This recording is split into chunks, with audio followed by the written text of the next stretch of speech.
सोडून मागे एक समुद्र अथांग, तुझ्या काठी आलो शोधाया एकांत. ही तुझी शांतता मनात रुजावी थोडी, दे ओंजळ भरुनी मला तुझ्यातील गोडी.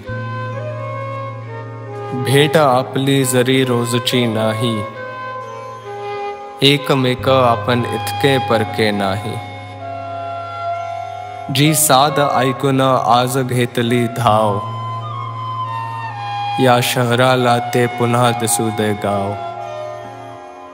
माझं गाव वेळे कामठी.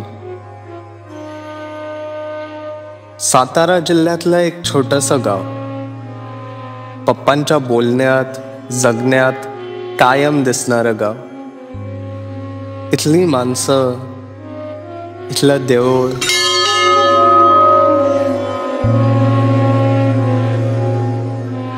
अगदी इथल्या भिंती सुद्धा जुनी ओळख असल्यासारखे वागतात. गावाचा स्वभाव असतो देणं, म्हणून प्रत्येक भेटीत मला माझं गाव काहीतरी देऊन जातं. असं काहीतरी जे मला शहराच्या खळलोळात पण मन शांत आणि पाय जमिनीवर ठेवायला मदत करतं. इथे वर्षांवर्ष उभे असलेली झाडं, त्यांच्या पारंब्या आणि जमिनीत खोलवर रुजलेली त्यांची मूळ पाहिली की आपलं मूळ ही गावात रुजलेलं आहे,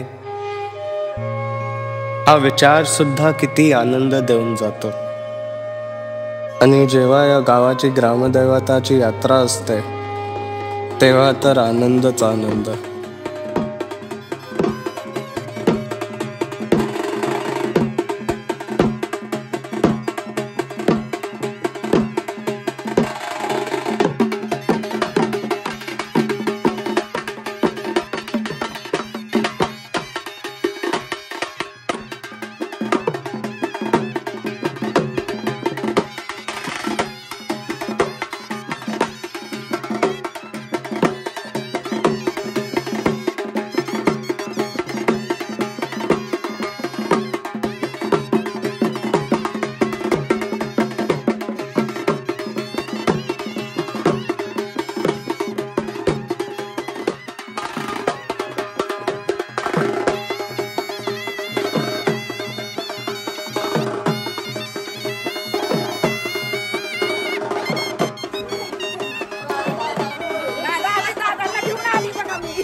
फोटो काढतो 1 मिनिट. सगळ्यांचं घेऊ. अरे मला गणित दावायचं नाही ते.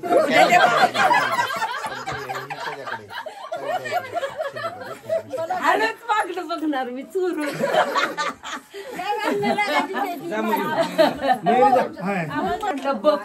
त्याला म्हणते चलचीचा तोरा. आम्ही म्हणलं एका वर्गात तुमच्या गावची यात्रा आहे. कशाला झालं म्हणजे देवळात बघाय गेली मी. हो तर म्हणली देवळात आहे देवळात आहे.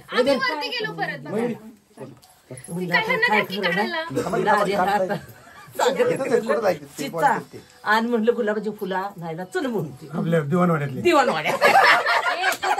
आमच्या शाळेत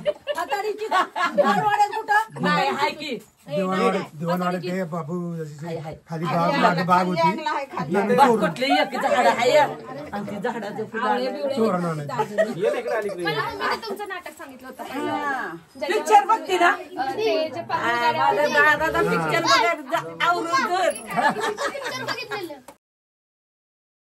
बापूचं वैशिष्ट्य, बापूचा मित्र शिवाजी शिंदे इथं हैदराबादला विमानातनं नेणारा अगदी गरीब माणूस, गरीबातला गरीब माणूस, मैत्रीला जागणारा माणूस, मैत्रीला मोठा झाला की माणूस खालच्या माणसाला विसरतो. नाही सर 100% लांबलं की नाही काय? सुना. नाही लगेच मला भीती वाटली रे. मला काय म्हणायचे, नाही बापू रे, विसरला नाही नाही. विसरला. नाही बापू विसरला विसरला. नाही. असं नाही गमत. खरी नाही खरी विसरला माहिती मला. माहिती आहे की नाही? विसरला? नाही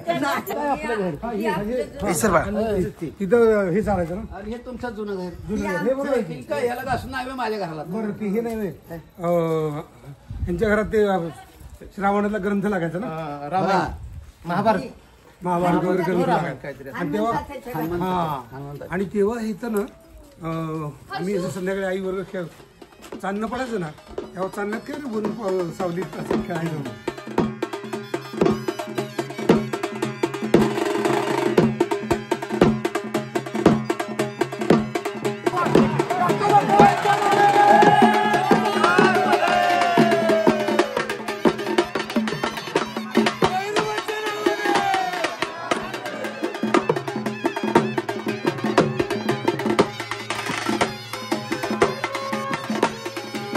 आपल्या पुढच्या पिढीने आपल्या जबाबदाऱ्यांबरोबरच आपल्या परंपराही खांद्यावर घेतल्या की छान वाटतं.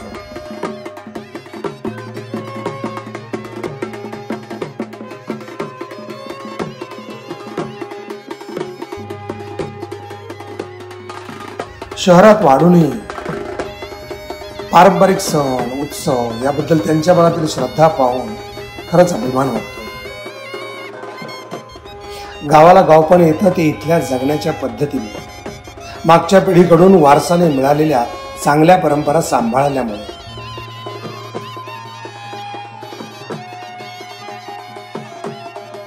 आणि या परंपरा पुढची पिढी जोपर्यंत पताकांसारखी श्रद्धेनं आणि अभिमानानं घेऊन मिरवेल तोपर्यंत गावाला गावपण आहे आणि शहराला जिवंतपणा आहे.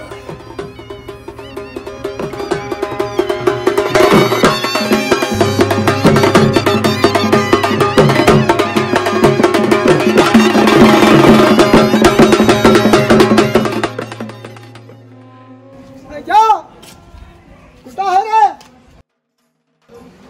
आज मी तुला शोधतोय. हा? होय? तुम्ही कुठं आहे?